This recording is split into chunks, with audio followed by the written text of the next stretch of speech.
La première des règles, c'est de vérifier quelles applications on installe et qu'est-ce que demandent les applications. Quand une application, par exemple une application de lampe torche, va demander à accéder à la position GPS ou accéder au carnet d'adresses, pourquoi ? Il faut se poser la question et être très vigilant sur ce qu'on va autoriser aux applications de faire sur son téléphone. La deuxième règle, c'est vraiment d'être attentif aussi aux données qu'on va finalement autoriser à partager avec son téléphone dans les usages au quotidien.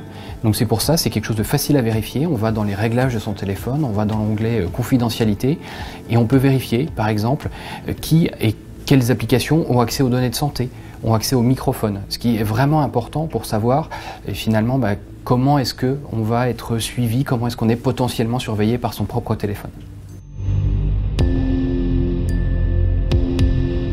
Alors, au-delà de ce qu'on a autorisé sur son téléphone, il y a des situations à risque pour sa vie privée. C'est quand on va être en déplacement, mobilité et qu'on va utiliser du Wi-Fi, parce que les Wi-Fi publics, parfois, peuvent être mal configurés et entraîner des pertes de confidentialité sur nos données. Donc là, le premier réflexe, c'est d'utiliser la 3G ou la 4G, qui sont par construction plus sécurisées que le Wi-Fi.